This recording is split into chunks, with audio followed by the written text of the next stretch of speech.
Yo, what's going on, filmmakers? So I recently was hired to DOP 3 different sketches in one single day for a sex awareness campaign, and all of them had to be totally different from each other with different lighting, different mood, which was really tricky. It was probably one of the most challenging situations I had so far as a filmmaker, because at some scenes I honestly didn't find my creativity and it was super hard to light the way I wanted due to filming in very tight spaces. But not only that, there were other different factors that made this shooting very difficult for me. Now, because I filmed 3 different sketches, I want to split them into 3 separate episodes so I can go a little bit more in depth on each of them. So I'm going to start chronologically with the first sketch we filmed, and this one was the one that gave me problems. We had to film the whole sketch in a very short limited time frame of 1.5 hours, which didn't give me much room for experimenting with light. Of course, we did have a little bit of time for pre-lighting, but that was without our actors, and most of the set design wasn't already done. So we weren't sure we're gonna keep the lighting that we did or not. So we did most of our pre-light by guessing where our actors are gonna be and so on, which was very difficult because we didn't know exactly if the lighting would remain that way or not. So I was a little bit scared going into the shoot, not really knowing what our lighting is gonna be. But before I continue with the lighting, I wanna specify the camera I used for this commercial, which was the Ronin 4D-8k with Sony G Master lenses.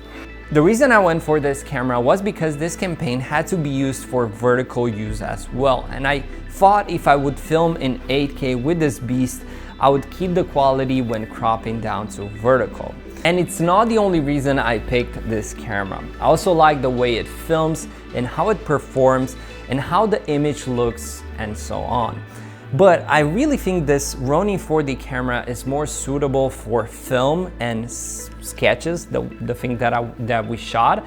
And that's the reason I wanted to use it, because most of the time I shoot commercials which have to be really fast paced and so on.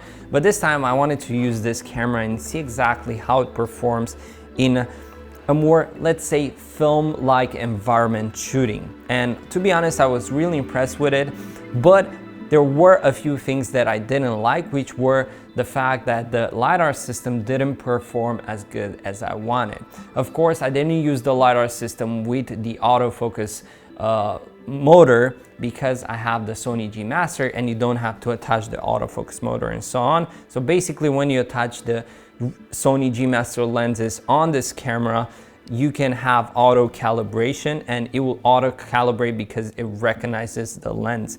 And this thing was really useful because I was just changing the lenses and press auto calibrate, but maybe the lighting situation that we filmed in didn't really helped the LiDAR system work at its best. And at some point I had to switch to manual focusing because it didn't focus the way I wanted. Now, another reason I picked this camera up, it's because I mostly use a gimbal lately. So having a camera that already has a built-in gimbal seems like a very good idea for me.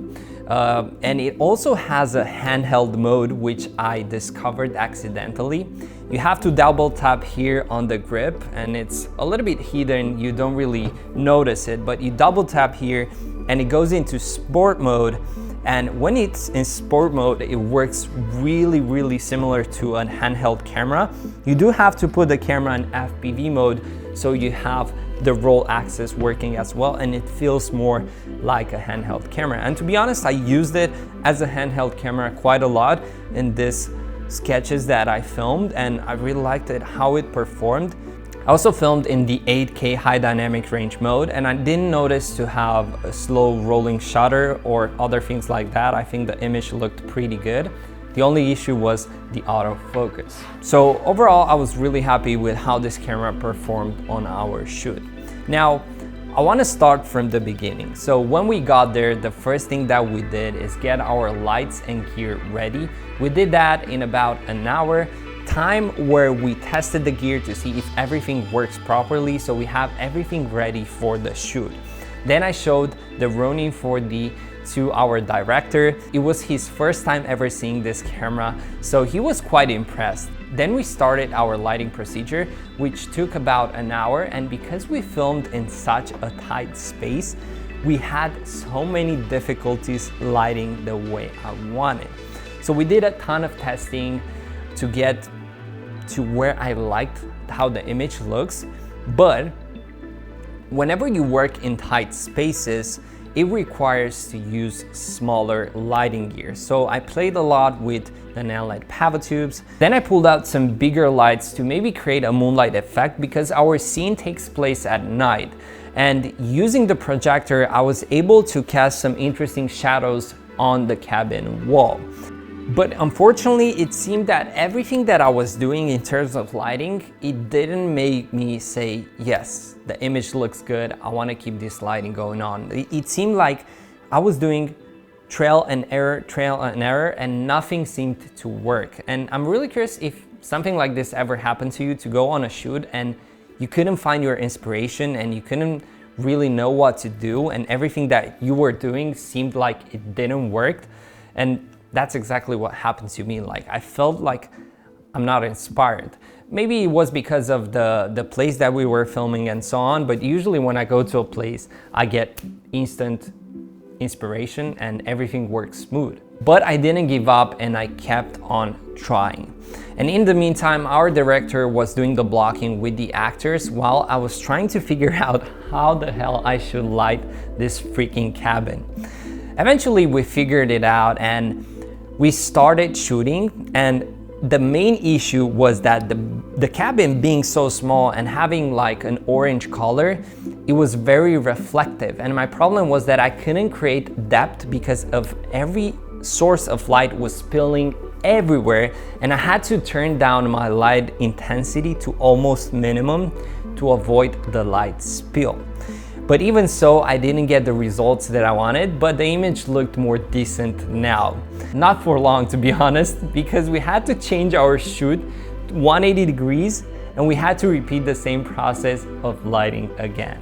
We were honestly super lucky that we had this huge C-stand where we were able to put a Forza 60C powered with V-mount batteries and controlled it wirelessly with the new Nanlite app, which by the way worked absolutely amazing. The V2 app is so much better. In terms of lighting, we also used the new Nanlite Pavo Slim 120C a lot. I really like how this light looks and how easy it is to use. And because we had the grid mounted on the 120C, it was really easy to focus our light where we wanted and control the light better. So after we filmed all of the dialogues, we went straight to filming reactions and the kissing part. Our filming timeline was not chronologically filmed because our director insisted we record all of the lines first and then all of the details, reactions, and so much more after, which from our side, lighting department and camera department was a little bit hard to manage, and here's why. Normally, if I film in a direction, it takes us half an hour to an hour to make the lighting. If I already have my lighting in that direction, I would make sure I get all of my shots in the direction I just made my lighting. So I don't have to change much. You know, when I change a little bit of angles, you don't have to change much. But what we did is change the direction of filming 3 times for 2 angles, which resulted in a bit of time lost. But the reason we did that is because our director insisted in not keeping our main talent as much on set so he can relax a little bit, because the main talent is like a very big well-known person in Romania. He's an actor as well and so on, so we wanted to keep him more relaxed and we do the hard work. So I totally understand his input there, but it was really difficult from our side. But overall, we managed to get all of our shots in the time frame we had, and we got ready for the next scene, which you can watch in my next episode, because it's gonna be very interesting what happens next. To be honest, you're not expecting what is gonna happen, so I hope you find this video helpful and you manage to learn a few things from it.